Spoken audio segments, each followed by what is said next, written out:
À Thanksgiving, ma belle-mère a secrètement fait faire un test ADN à mes enfants, puis m'a traité de « détritus » à table. Toute la famille a ri, disant « mon aîné était trop différent ». Lorsqu'elle a révélé les résultats, elle a ricané jusqu'à ce que je dise « vous aviez raison, elle n'est pas la sienne ». Elle n'avait aucune idée de ce que cela signifiait réellement jusqu'à ce que je leur raconte toute la vérité. Puis, la pièce est tombée silencieuse. Cela fait longtemps que je voulais le faire, et je tremble encore en tapant ceci. Je, 38 ans, suis marié à mon mari, Rick, 41 ans, depuis 16 ans. Nous avons 3 enfants, Sophia, 15 ans, Ethan, 12 ans, et Lily, 8 ans. Ma belle-mère, Diane, 67 ans, a toujours été difficile, c'est le moins qu'on puisse dire. C'est le genre de femme qui croit que son précieux fils aurait pu faire mieux que moi parce que je ne venais pas de l'argent comme leur famille. Ils ne sont pas ultra riches, mais assez à l'aise pour que Diane ait développé cette marque particulière d'orgueil de banlieue qui la fait croire qu'elle est supérieure à tout le monde. La tension entre nous a toujours été là, mijotant sous les dîners de fête maladroits et les compliments détournés sur mon éducation, ma carrière d'enseignante d'anglais au lycée, ou à peu près tout ce qu'elle pouvait critiquer. Oh, vous enseignez toujours ? J'ai toujours pensé que vous seriez passé à l'administration d'ici là. Ou, ces biscuits du commerce ont l'air corrects. J'ai toujours fait des friandises maison pour Richard quand il était enfant. La mort habituelle par 1000 coupures dont les belles-mères comme Diane sont spécialistes. Mais ce qui s'est passé à Thanksgiving hier a changé à jamais la dynamique de notre famille, et je suis toujours en train de traiter les conséquences. Je n'aurais jamais pensé qu'elle descendrait aussi bas, mais je suppose que je ne devrais pas être surprise. Les signes étaient toujours là, je ne voulais tout simplement pas les voir. Avant d'arriver à la catastrophe de Thanksgiving, il y a quelque chose d'important que vous devez comprendre au sujet de notre famille, quelque chose que Rick et moi avons gardé secret auprès de sa famille élargie pour des raisons qui deviendront bientôt évidentes. Rick n'est pas le père biologique de Sophia. Quand j'avais 22 ans, j'ai été brièvement fiancé à un homme nommé James. Nous nous sommes rencontrés à l'université, et notre relation était passionnée mais volatile. J'ai pris sa jalousie pour de la dévotion et sa possessivité pour de l'amour. Ce n'est que lorsque nous vivions ensemble que j'ai commencé à voir les drapeaux rouges. Il vérifiait mon téléphone, me posait des questions sur mes collègues masculins et m'isolait progressivement de mes amis. Un soir, les choses ont pris une tournure sombre. Nous étions sortis pour célébrer sa promotion au travail. La soirée a bien commencé au bon restaurant, lumière aux chandelles, vin. Le serveur était amical, il faisait simplement son travail, mais James a continué à observer chaque interaction avec des yeux de plus en plus étroits. « Tu apprécies son attention, n'est-ce pas ?» a-t-il murmuré alors que le serveur s'éloignait après avoir rempli mon verre d'eau. « Quoi ? Non, il est juste poli, » ai-je dit, confuse par le changement soudain d'humeur. James est resté silencieux pendant le reste du dîner, un silence tendu et enroulé qui m'a retourné l'estomac. J'avais déjà vu cette tempête se former, mais elle n'avait jamais été aussi mauvaise. Sur le chemin du retour, il a raconté chaque sourire, chaque « merci », chaque instant où mes yeux avaient soi-disant trop longtemps fixé le serveur. Au moment où nous sommes arrivés à notre complexe d'appartements, je m'excusais pour des choses que je n'avais pas faites. Quand nous sommes rentrés à l'intérieur, la dispute a empiré. J'ai essayé de désamorcer la situation, disant que j'étais fatigué et que je voulais aller me coucher. C'est alors qu'il a attrapé mon téléphone, exigeant de voir mes messages, convaincu que je devais tricher. Quand j'ai tendu la main vers mon téléphone, il m'a poussé violemment contre le mur. « Tu n'iras nulle part avant qu'on règle ça », a-t-il dit, sa voix calmement effrayante. Ce qui a suivi a été les 30 minutes les plus longues de ma vie. Il est devenu violent, et je me suis retrouvé à l'urgence avec un poignet cassé, des côtes fracturées et des contusions qui n'ont pas disparu pendant des semaines. L'infirmière a vu assez de violence conjugale pour la reconnaître immédiatement et m'a gentiment suggéré de parler à une travailleuse sociale. Avec le RAID, j'ai porté plainte, rompu les fiançailles et obtenu une ordonnance restrictive. 3 semaines plus tard, assis seul dans un nouvel appartement dans une autre partie de la ville, j'ai regardé les 2 lignes roses sur le test de grossesse, et mon monde a de nouveau changé. J'étais enceinte de Sophia. J'étais terrifié et seul. Mes parents étaient décédés dans un accident de voiture pendant ma 2e année d'université, et je n'avais pas de famille proche à qui me tourner. Mon frère était déployé à l'étranger, et nous n'étions pas particulièrement proches avant cela. J'ai décidé de déménager dans une nouvelle ville pour repartir à zéro, déterminé à protéger mon enfant à naître de la violence de son père biologique. C'est là que j'ai rencontré Rick. C'était un mardi pluvieux d'avril, et j'avais du mal à porter un fauteuil à bascule d'occasion jusqu'à mon appartement au 3e étage, enceinte de 7 mois. J'avais probablement l'air aussi misérable que je me sentais aux chevilles enflées, cheveux collés au front à cause de la pluie, et totalement seul. Besoin d'un coup de main pour ça. Je me suis retourné pour voir un grand homme aux yeux bleus bienveillants et au sourire doux. Il vivait au 3B, en face de mon nouvel appartement. Je l'avais vu en passant, mais je ne lui avais pas encore parlé. Ai-je dit automatiquement, la fatigue qui était devenue ma compagne constante me rendant hésitante à accepter de l'aide. Il n'a pas insisté, il a juste hoché la tête et a dit « Je suis là si tu changes d'avis ». Ça a l'air lourd. Après une autre volée de marche, mes bras tremblants d'effort, j'ai finalement cédé. En fait, si ça ne vous dérange pas. Rick, bien que je ne connaissais pas encore son nom, a repris le fauteuil à bascule sans effort. En arrivant à mon étage, il s'est présenté. Je suis Rick Wright, appartement 3B. Je viens d'emménager le mois dernier. Emily Taylor, ai-je répondu, manipulant mes clés. Je viens d'emménager la semaine dernière. Eh bien, bienvenue dans l'immeuble. Ce n'est pas luxueux, mais le propriétaire est correct, et la pression de l'eau est bonne, a-t-il plaisanté, posant le fauteuil exactement là où je l'avais indiqué, dans ce qui allait devenir la chambre de bébé. Cela aurait pu s'arrêter là, une simple interaction de voisinage, mais le lendemain matin, j'ai trouvé un petit panier de bienvenue devant ma porte avec du thé aux herbes, des craquelins et un mot, ma sœur a juré par ceci pour les nausées matinales quand elle était enceinte. Bienvenue dans l'immeuble. Rick, 3B. C'était le premier geste de gentillesse véritablement sincère que quelqu'un m'avait fait depuis des mois. Nous sommes devenus amis, de vrais amis. Il prenait régulièrement des nouvelles, me portant des courses lorsque les nausées matinales me gardaient confiné à la maison jusqu'au 3e trimestre. Lorsque ma commande en ligne pour un berceau est arrivée, il m'a non seulement aidé à transporter le carton jusqu'au 3e étage, mais a passé tout un samedi à l'assemblée pendant que je triais de minuscules bodys et des couvertures. Il n'a jamais rien demandé sur mon passé ou l'absence de partenaire, bien que je lui ai finalement raconté des morceaux de mon histoire lorsque je me suis senti suffisamment en sécurité. Il a écouté sans jugement, offrant son soutien sans pression. Lorsque ma poche des os s'est rompue à 2 heures du matin par une nuit orageuse de juin, c'est Rick que j'ai appelé en panique. Il m'a conduite à l'hôpital, a patiemment attendu dans la salle d'attente pendant 14 heures, et a été la première personne en plus de moi à tenir Sophia lorsque l'infirmière l'a sortie pour les visiteurs. Nous avons commencé à tomber amoureux, mais Rick a pris soin de prendre les choses lentement. Il savait ce que j'avais traversé et ne m'a jamais fait pression. Notre premier rendez-vous n'était même pas un rendez-vous conventionnel, il m'a aidé à sécuriser mon appartement lorsque Sophia a commencé à ramper, et après, nous avons commandé des plats à emporter et avons mangé sur le sol de mon salon pendant que Sophia dormait dans son lit portable à proximité.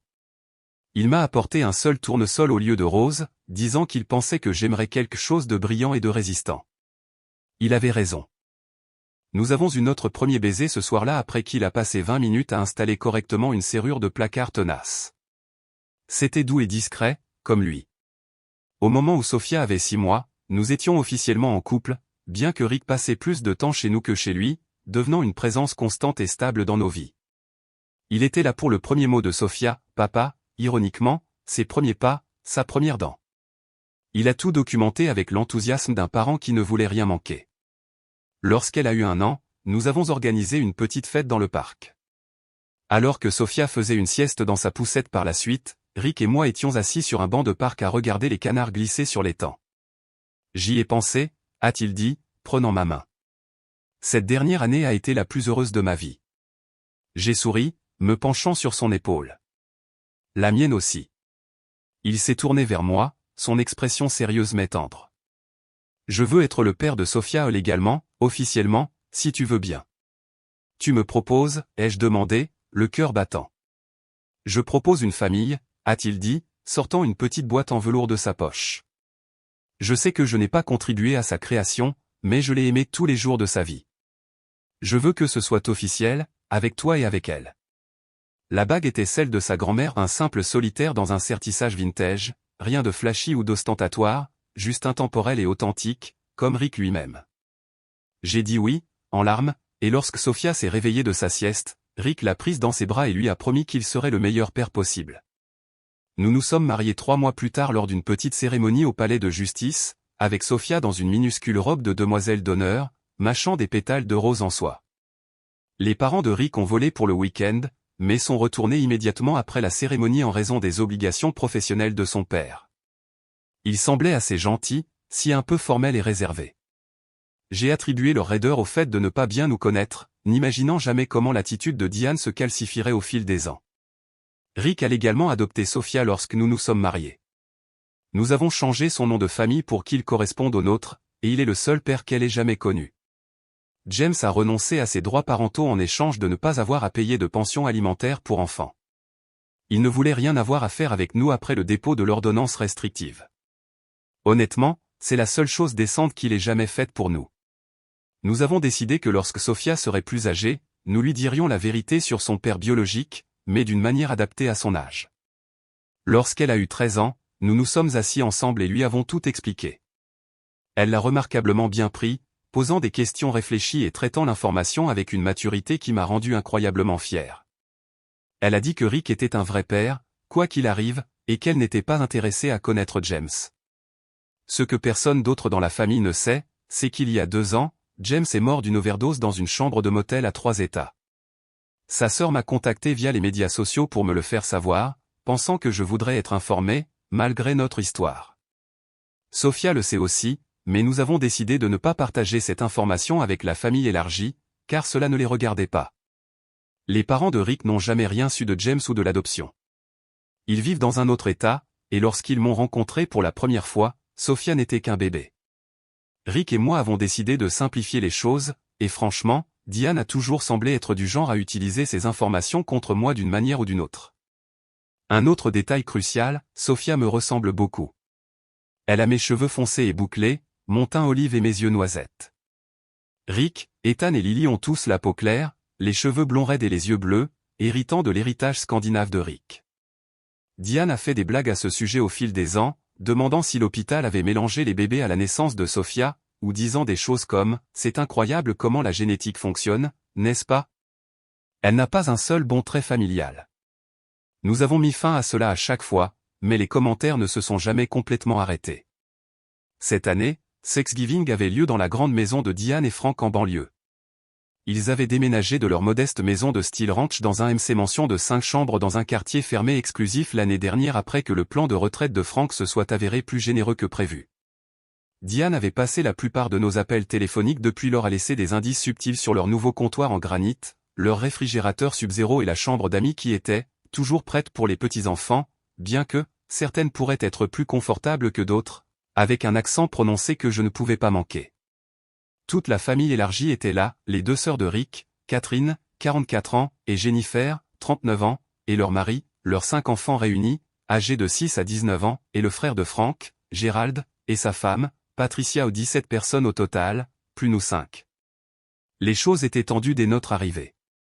Le gardien de sécurité à la barrière n'avait apparemment pas reçu notre nom, ce qui a entraîné une attente maladroite de 10 minutes pendant que Diane était contactée pour autoriser notre entrée. Désolé, a-t-elle dit légèrement lorsque nous sommes enfin arrivés à la maison, bien que le sourire narquois qui tirait sur ses lèvres suggérait que ce n'était pas entièrement un accident. La bonne est si difficile à trouver de nos jours. Une fois à l'intérieur, Diane a fait un spectacle en serrant Ethan et Lily dans ses bras tout en donnant une tape sur l'épaule à Sophia. Elle s'est extasiée sur la taille d'Ethan et sur le fait que Lily ressemblait à son père, Dieu merci, tout en ne reconnaissant presque pas la nouvelle coupe de cheveux de Sophia ou le certificat d'honneur qu'elle avait apporté pour le montrer à ses grands-parents. Je me suis mordu la langue, comme je le faisais toujours. Rick m'a serré la main en son signal silencieux pour « je le vois aussi, mais ne faisons pas de scène ». Sophia, pourquoi tu n'emmènerais pas tes frères et sœurs à la salle de jeu en bas, a suggéré Diane, bien que son ton en ait fait moins une suggestion et plus un renvoi. Les adultes ont besoin de rattraper le temps perdu. Sophia, toujours perspicace, m'a regardé d'un air interrogateur. J'ai légèrement hoché la tête, et elle a emmené les autres enfants, les épaules raides de la conscience d'être à nouveau mise à l'écart. Elle se transforme en une petite mère poule, a fait remarquer Diane dès qu'ils furent hors de portée. J'espère qu'elle ne s'attachera pas trop à jouer à la maman. Les garçons n'aiment pas les filles qui sont autoritaires, tu sais. Elle n'est pas autoritaire, elle est responsable, a corrigé Rick fermement. Et elle est de nouveau sur la liste d'honneur ce semestre. Nous sommes très fiers d'elle. A été la seule réponse de Diane alors qu'elle se tournait vers Catherine pour complimenter ses nouvelles mèches. La maison était impeccablement décorée, comme toujours. Diane avait engagé un décorateur professionnel cette année, veillant à le mentionner plusieurs fois pendant les conversations avant le dîner. C'est tellement plus facile de laisser quelqu'un de goût s'occuper de ces choses, a-t-elle dit, regardant attentivement la pièce maîtresse faite maison que j'avais apportée en cadeau d'hôtesse. J'avais passé des heures à la créer avec les enfants, en utilisant des pommes de pin et des feuilles d'automne que nous avions ramassées dans notre jardin. Elle était actuellement posée sur une table d'appoint dans le couloir, n'étant pas jugée digne de la table à manger principale. Le dîner a commencé assez normalement. La nourriture était excellente, dites ce que vous voulez de Diane, mais la femme s'est cuisinée et la conversation a coulé facilement au début. Les enfants étaient à une table séparée dans le solarium adjacent tandis que les adultes occupaient la salle à manger formelle avec son lustre en cristal et sa porcelaine antique qui était, dans la bonne famille depuis des générations, quelque chose que Diane mentionnait au moins 2 fois par an. Vers le milieu du repas, j'ai remarqué que Diane ne cessait de me regarder avec ce sourire narquois étrange, le genre de sourire qui me serrait l'estomac. Elle était trop polie, ce qui signifiait toujours des ennuis. Lorsqu'elle m'a offert la première part de sa tarte à la citrouille spéciale avant de servir Rick ou Frank, ce qui était inouï, j'ai su que quelque chose n'allait pas. Puis, elle a fait teinter son verre de façon théâtrale avec son couteau en argent sterling. J'ai quelque chose d'important à discuter, a-t-elle annoncé, me regardant directement. La table s'est tue. Même les enfants dans l'autre pièce semblaient sentir la tension, leurs voix sont tombées à des murmures. Je suis préoccupé depuis un certain temps par quelque chose, et en tant que matriarche de cette famille, je crois qu'il est de ma responsabilité de protéger l'héritage de notre famille et de veiller à ce que la bonne lignée familiale reste immaculée. Mon estomac s'est écroulé. Rick a froncé les sourcils, posant sa fourchette. Maman, de quoi parles-tu? Diane a plongé dans la poche de son cardigan et a sorti plusieurs papiers pliés. J'ai fait faire des tests, pour le bien des enfants, bien sûr. Quel test? A demandé Rick, sa voix devenant plus aiguë. Des tests ADN, a-t-elle dit calmement, comme si elle annonçait qu'elle avait commandé un dessert. J'étais préoccupé par certaines incohérences d'apparence. J'ai prélevé des échantillons sur vos 3 enfants le mois dernier lorsqu'ils ont passé la nuit. La pièce est devenue mortellement silencieuse. J'ai senti le sang me quitter le visage. Qu'avez-vous fait? Rick s'est levé si vite que sa chaise s'est renversée, le bruit résonnant dans la salle à manger.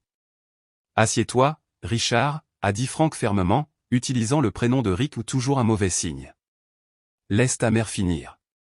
Diane a lissé les papiers sur la table, ses ongles manucurés tapant contre les résultats. Le test a confirmé ce que je soupçonnais depuis des années, a-t-elle dit, se tournant vers moi, les yeux brillants de méchanceté mal déguisés en inquiétude. Sophia n'est pas l'enfant biologique de Rick. Tous les regards se sont tournés vers moi. Mes mains tremblaient tellement que j'ai dû poser mon verre d'eau avant de le renverser. Comment osez-vous, ai-je chuchoté, ma voix à peine audible. Puis, plus fort, comment osez-vous tester nos enfants sans notre consentement? Diane m'a ignoré, s'adressant à la table en général. J'ai toujours su qu'il y avait quelque chose de bizarre chez elle. Elle ne ressemble pas à une Wright, et maintenant nous savons pourquoi. Elle a regardé autour de la table avec une expression triomphante. Elle nous a menti pendant 15 ans, faisant passer l'enfant d'un autre homme pour une Wright. La sœur de Rick, Catherine, a ri nerveusement. Je veux dire, nous nous sommes tout un peu demandé. Sophia est si différente. J'ai toujours dit qu'elle ne semblait pas appartenir, a convenu Jennifer, qui avait fait des commentaires similaires au fil des ans. Pauvre Rick, a dit Frank, hochant la tête. Élever l'enfant d'un autre homme toutes ces années sans le savoir. Je le sais depuis le premier jour, a dit Rick les dents serrées. La table a éclaté en soupirs de choc et en voix qui se chevauchaient. Patricia, toujours la commère, s'est penchée en avant avec impatience. Tu savais qu'elle n'était pas la tienne, et tu es resté? Bien sûr qu'elle est la mienne, a lancé Rick. Je l'élève depuis sa naissance. Le visage de Diane s'est tordu de dégoût alors qu'elle me regardait. Alors tu as piégé mon fils avec l'enfant d'un autre homme? Tu n'es rien d'autre que des déchets blancs qui ont berné mon fils pour qu'il élève ton bâtard. La pièce a explosé de voix qui se chevauchaient, certaines défendant Diane, d'autres ayant l'air mal à l'aise mais ne parlant pas. Rick criait sur sa mère tandis que Frank criait sur Rick pour qu'il la respecte. Gérald avait l'air de vouloir disparaître dans sa purée de pommes de terre, et Patricia envoyait frénétiquement des textos sans aucun doute en diffusant le drame à sa propre famille en temps réel. De l'autre pièce, j'ai pu entendre Sophia demander « Pourquoi tout le monde crie ?» et mon cœur s'est brisé. Je ne pouvais pas la laisser entrer là-dedans. Je me suis levé lentement, ma chaise grinçant contre le plancher de bois franc. Le son a coupé le chaos, et tout le monde s'est de nouveau tu, me fixant. Vous avez raison, Diane, ai-je dit, ma voix étonnamment stable malgré l'adrénaline qui courait dans mes veines. Sophia n'est pas biologiquement la fille de Rick. Le visage de Diane s'est tordu dans un sourire narquois. Enfin, la vérité éclate au grand jour. J'ai continué, et Rick le sait depuis avant notre mariage. Il l'a légalement adoptée lorsqu'elle avait 1 an. Le sourire narquois a légèrement faibli, mais elle s'est ressaisie. Alors tu admets que tu as menti à cette famille pendant plus de 15 ans? Tu as fait passer l'enfant d'un autre homme pour une Wright? As-tu trompé mon fils? Quelque chose en moi a craqué. Des années à endurer ses pics subtils, son traitement préférentiel de mes autres enfants, ses incessants sabotages où tout a culminé. Sophia a raison, Rick est son père en tout point important. Et oui, nous savions depuis toujours qu'elle avait un père biologique différent. Nous attendions qu'elle soit assez grande pour comprendre avant de le lui dire, ce que nous avons fait il y a 2 ans. J'ai pris une profonde inspiration, puis j'ai asséné le coup que je retenais. Puisque vous êtes si intéressé par la vérité, Diane, la voici, ai-je dit. Le père biologique de Sophia était un homme violent qui m'a envoyé à l'hôpital avant même que Rick n'entre dans ma vie. Je l'ai quitté pour protéger mon enfant à naître, et j'ai porté plainte contre lui. Votre merveilleux fils que vous pensez que je ne suis pas assez bien pour lui s'est impliqué et est devenu son père lorsque son père biologique ne pouvait pas se donner la peine. Il a choisi d'être son père parce que c'est ce que font les vrais hommes. Ils n'ont pas besoin de test ADN pour savoir ce que signifie la famille. La pièce était si silencieuse qu'on pouvait entendre les enfants rire dans la pièce voisine, inconscients du drame qui se déroulait. Et une chose de plus, ai-je poursuivi, la voix glaciale. Le père biologique de Sophia est mort il y a 2 ans d'une overdose dans une chambre d'hôtel après des années de dépendance. Alors votre petite révélation ADN? Elle ne change absolument rien à notre famille. Elle montre juste quel genre de personne vous êtes vraiment, quelqu'un qui collecterait secrètement de l'ADN d'enfants, violerait leur vie privée, puis humilierait une fille de 15 ans lors du dîner de Thanksgiving pour marquer des points dans un jeu tordu auquel personne d'autre ne joue. Le visage de Diane était passé de triomphant à stupéfait. Sa bouche s'ouvrait et se fermait comme un poisson hors de l'eau. J'essayais juste de protéger notre famille, a-t-elle balbutié. Non, a interrompu Rick, venant se tenir à côté de moi. Vous essayez de blesser ma femme et ma fille. Il n'y a aucune excuse pour ce que vous avez fait. Mais la lignée familiale? A-t-elle bredouillé? Ne vous regarde pas, a conclu fermement Rick. Sophia est ma fille. Point final. Fin de la discussion. Et si jamais, vous essayez de suggérer le contraire, ou de lui faire sentir qu'elle n'a pas sa place dans cette famille, ce sera la dernière fois que vous verrez qui que ce soit d'entre nous. Il s'est tourné vers moi. Allons chercher les enfants. On part. Alors que nous prenions nos manteaux et que nous allions chercher nos enfants confus, Frank nous a suivis jusqu'au vestibule. Vous réagissez de manière excessive, a-t-il dit. Diane était juste préoccupée par la famille. Elle avait le droit de savoir.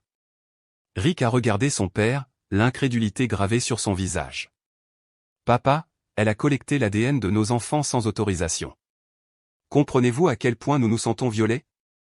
À quel point c'est illégal? Ce n'était pas illégal, a raillé Frank. Ce sont ses petits-enfants, en fait. Il est illégal dans cet état de faire des tests ADN sur des mineurs sans le consentement parental, ai-je dit tranquillement. Mais nous n'allons pas porter plainte si elle reste loin de notre famille. Le visage de Frank est devenu pâle.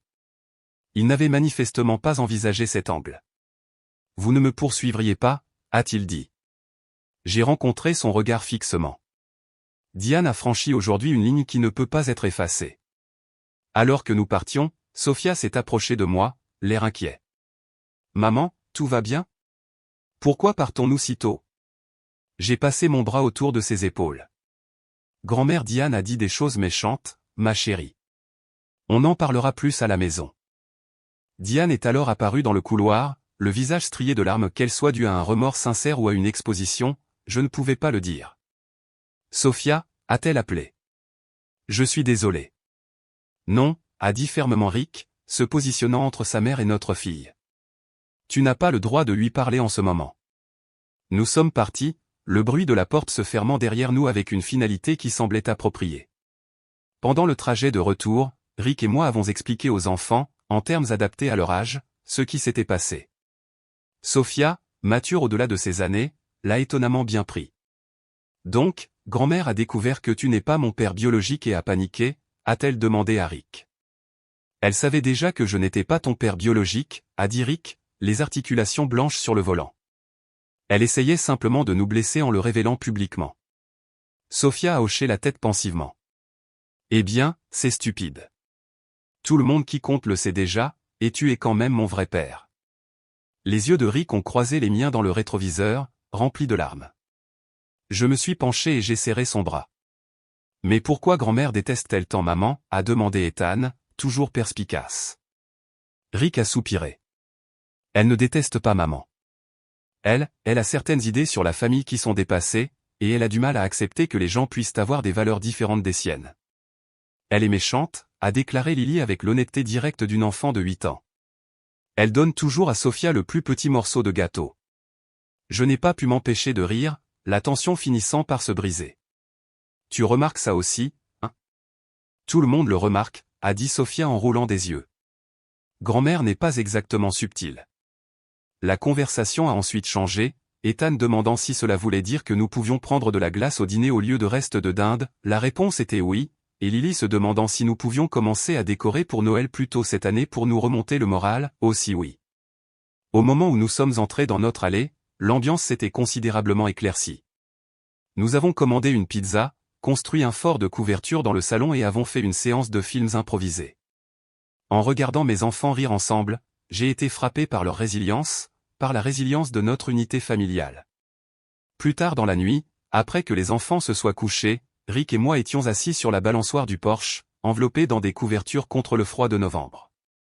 Notre souffle créait de petits nuages dans l'air froid, et le quartier était calme sauf pour les aboiements occasionnels d'un chien au loin. Les guirlandes lumineuses que nous avions accrochées le long de la balustrade du porche pour l'automne projetaient sur nous une douce lueur chaude. « Je suis tellement désolé, » a-t-il dit, la voix brisée alors qu'il regardait dans l'obscurité. Je n'aurais jamais pensé qu'elle irait si loin au collecter l'ADN de nos enfants. Ce n'est pas seulement franchir une limite, c'est l'oblitérer.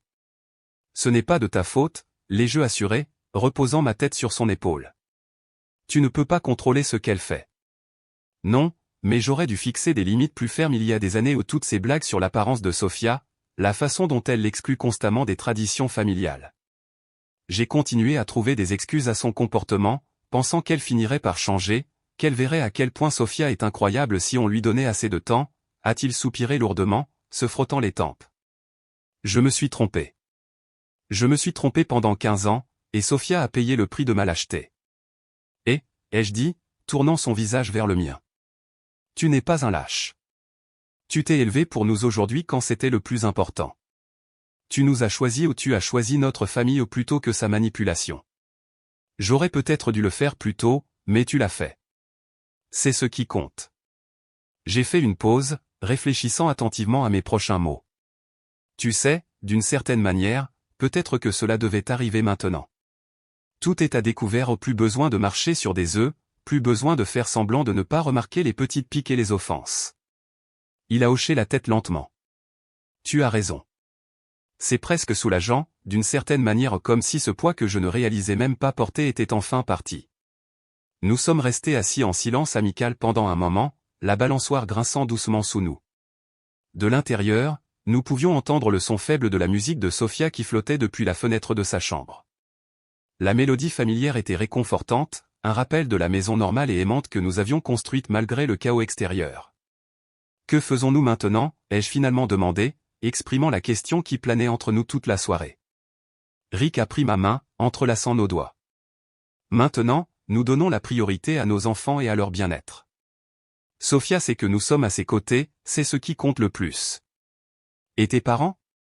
Ils ont fait leur choix, a-t-il dit fermement. Ils ont choisi leurs préjugés plutôt que leurs petits-enfants. Je ne soumettrai plus nos enfants à cet environnement. Je suis d'accord, ai-je hoché la tête, ressentant un mélange de tristesse et de soulagement. J'y ai réfléchi, a poursuivi Rick, la voix pensive. Peut-être devrions-nous faire ce voyage à la montagne pour Noël, comme nous en parlons depuis des années ou louer un chalet, construire des bonhommes de neige, boire du chocolat chaud près du feu, commencer de nouvelles traditions qui sont juste les nôtres. J'adorerais ça, ai-je dit, souriant à cette pensée. Les enfants aussi. Puis, cela s'est installé, Noël en famille 2.0, avec tous les droits. Parce que la famille, c'est ceux que nous choisissons, pas ceux qui partagent notre ADN. Je me suis penché et l'ai embrassé doucement. Je te choisis chaque jour, ai-je chuchoté. Et je te choisis, a-t-il chuchoté en retour, et nos 3 enfants parfaits. Nous sommes restés sur la balançoire du porche jusqu'à ce que l'air nocturne devienne trop froid, discutant de la logistique des semaines et des mois à venir, comment gérer les futurs événements familiaux, que dire à la famille élargie, comment soutenir Sophia face à ce nouveau défi. Ce fut une conversation difficile, mais remplie d'amour et de résolution. Au moment où nous sommes rentrés à l'intérieur, nous avions un plan, unis comme nous l'avons toujours été. Depuis hier, les sœurs de Rick ont toutes deux appelé pour s'excuser de ne pas s'être opposées à leur mère. Les conversations étaient larmoyantes et brutes. Catherine a appelé en premier, sa voix tendue alors qu'elle admettait avoir peur de Diane toute sa vie. Et Jennifer a avoué qu'elle était en thérapie depuis des années pour faire face au comportement contrôlant de sa mère. Toutes deux ont demandé si nous pouvions nous rencontrer séparément de leurs parents, disant qu'elles voulaient maintenir des relations avec leur nièce et leur neveu. Nous y réfléchissons. Franck a envoyé un texto disant que nous étions les bienvenus pour le dîner de Noël une fois que tout le monde se sera calmé, auquel Rick a répondu par un simple « non ». Diane a appelé 17 fois, nous n'avons pas répondu. Ce matin, nous avons reçu un courriel de sa part avec l'objet « J'essayais seulement de protéger la famille ». Rick l'a supprimé sans le lire, puis a bloqué son numéro sur tous nos téléphones, y compris ceux des enfants. Nous passons le reste du week-end en famille. Notre vraie famille va regarder des films, à manger des restes de pizza et à jouer à des jeux de société. Sophia a demandé si elle pouvait inviter sa meilleure amie, et nous avons dit oui. La vie continue. Je ne sais pas ce que l'avenir réserve à notre relation avec les parents de Rick. Une partie de moi pense que c'était la goutte d'eau qui a fait déborder le vase après des années de micro-agressions et de violations de limites. Une autre partie de moi reconnaît qu'ils sont toujours les grands-parents des enfants, et les couper complètement pourrait ne pas être la bonne réponse à long terme. Mais pour l'instant, la distance semble nécessaire à la guérison de notre famille. Ce que je sais, c'est que la famille ne se définit pas par l'ADN, elle se définit par l'amour, le respect et le fait d'être là les uns pour les autres. Rick s'est impliqué pour Sophia et moi il y a 16 ans, et il l'a été tous les jours depuis. Et cela, pas une quelconque lignée familiale, est ce qui compte vraiment. Waouh! Je ne m'attendais pas à ce que ce message explose comme ça. Merci à tous pour vos commentaires de soutien et pour les récompenses or, platine sérieusement. Je les ai lus à Rick, et ils l'ont aidé à se sentir validé dans sa décision de s'opposer à sa famille, chose avec laquelle il a lutté toute sa vie. Pour répondre à certaines questions courantes, oui, nous envisageons des poursuites judiciaires concernant le test ADN. Nous avons un rendez-vous avec un avocat la semaine prochaine. Bien que nous n'envisagions probablement pas de poursuites pénales, nous voulons connaître nos options. Plusieurs d'entre vous ont mentionné des ordonnances restrictives, que nous envisageons certainement, compte tenu des antécédents de violation de limites de Diane. Non, nous n'avons pas l'intention d'assister à Noël chez Franck et Diane. Nous avons décidé de créer nos propres traditions cette année. Nous pensons louer un chalet à la montagne et inviter les sœurs de Rick et leur famille, mais seulement si elles comprennent et respectent nos limites concernant Franck et Diane. Plusieurs d'entre vous ont posé des questions sur Sophia et sur la façon dont elle s'en sort. Elle gère en fait la situation remarquablement bien. Cet après-midi, elle a dit quelque chose qui m'a rendu si fier, « Maman, je suis plutôt contente que grand-mère ait fait ça. » Maintenant, tout le monde connaît la vérité, et nous n'avons plus besoin de faire semblant. De plus, j'ai pu voir papa se défendre pour nous. Les enfants sont résilients, surtout lorsqu'ils savent qu'ils sont aimés. Pour ceux qui suggèrent une thérapie familiale, nous nous y intéressons déjà non pas pour nous réconcilier avec Diane, mais pour aider nos enfants à traiter tout cela. Quelques séances pourraient également aider Rick à surmonter une partie de la culpabilité qu'il ressent à l'idée de rompre les liens avec ses parents, même s'il sait que c'est la bonne décision pour notre famille. Et enfin, à la personne qui a demandé si Rick avait des enfants, réels, en plus de Sophia, nos 3 enfants sont réels. La famille est plus que la biologie. Je pensais que c'était tout le but de mon message. Je veux également aborder quelque chose que quelques commentateurs ont soulevé, si les sœurs de Rick méritent une seconde chance. Je suis partagé sur ce point. D'une part, elles ont été complices du comportement de Diane pendant des années. D'autre part, elles ont toutes deux pris contact pour s'excuser et semblaient sincèrement désolées. Catherine a envoyé à Sophia un beau message texte aujourd'hui pour lui dire combien elle est fière d'être sa tante et combien elle l'aime. Jennifer a invité Sophia à passer un week-end avec elle en ville le mois prochain pour assister à un spectacle de Broadway ou quelque chose qu'elle prévoyait depuis des mois. Donc, pour l'instant, nous entretenons prudemment ces relations tout en établissant des limites claires. Beaucoup d'entre vous ont demandé quel genre de grand-mère ferait un test ADN sur ses petits-enfants sans autorisation. J'aimerais avoir une réponse logique, mais je n'en ai pas. Diane a toujours été contrôlante et soucieuse de son statut. Je pense que, dans son esprit, le « bon » nom de famille porte une certaine importance qui doit être protégée. C'est ridicule, bien sûr ce sont des banlieusards de la classe moyenne supérieure, pas des membres de la royauté mais dans le monde de Diane, les apparences sont tout, et Sophia a toujours été un rappel visible que son fils parfait a fait des choix qu'elle n'approuvait pas. L'ironie, c'est que si Diane avait simplement accepté Sophia dès le début, nous lui aurions probablement dit la vérité il y a des années. Mais elle nous a montré qui elle était par son comportement, et nous avons protégé notre fille en conséquence. Je ne le regrette pas une seconde. Merci à tous pour votre soutien et vos conseils. Cela signifie plus que vous ne le savez de me sentir validé après des années à douter de moi face aux manipulations de Diane. Je vous donnerai des nouvelles après avoir parlé à un avocat. Modification, or, platine merci, inconnu bienveillant. Je n'aurais jamais pensé que mon drame familial me rapporterait des récompenses Reddit, mais nous y voilà. La vie est parfois étrange. Modification 2, pour clarifier pour ceux qui demandent, oui, Sophia sait tout sur son père biologique, y compris sa mort. Nous avons toujours été honnêtes avec elle de manière adaptée à son âge. Elle est en thérapie depuis que nous lui avons raconté toute l'histoire à 13 ans, et sa thérapeute dit qu'elle traite tout cela de manière saine. Sophia a même dit hier qu'elle était reconnaissante d'avoir un père comme Rick, qui a choisi de l'aimer plutôt que d'être coincé avec un père biologique violent. Modification 3, quelques personnes ont demandé pourquoi nous n'avons pas dit la vérité à la famille de Rick dès le début. Honnêtement, nous y avons pensé plusieurs fois au fil des ans, mais chaque fois que Diane faisait une de ses blagues sur le fait que Sophia avait une apparence différente ou qu'elle n'était pas un vrai Rick, cela renforçait notre décision de garder l'information privée. Nous protégions Sophia exactement du genre de réaction qui s'est finalement produite. La différence, c'est que maintenant, elle est assez grande pour comprendre et traiter la situation plutôt que de grandir en se sentant inférieure à cause de quelque chose qui ne dépendait pas d'elle. Modification finale, j'ai lu chaque commentaire les 3700 waouh. Et je suis submergé par le soutien. Pour ceux qui s'inquiètent de la légalité des tests ADN sur des mineurs sans consentement, cela varie selon les États, mais dans de nombreux endroits, cela relève des lois concernant les tests génétiques non autorisés ou l'atteinte à la vie privée. Nous avons parlé à un avocat qui a confirmé que nous avions des motifs d'action, mais nous décidons toujours si nous voulons faire passer les enfants par ce processus. Pour l'instant, nous nous concentrons sur la guérison en famille et sur l'établissement de nouvelles limites avec les parents de Rick. Beaucoup d'entre vous ont partagé vos propres histoires d'éloignement familial ou de dynamique familiale complexe, et elles ont été à la fois réconfortantes et éclairantes. Cela aide de savoir que nous ne sommes pas seuls à choisir la paix familiale plutôt que l'obligation familiale. Merci encore, Reddit.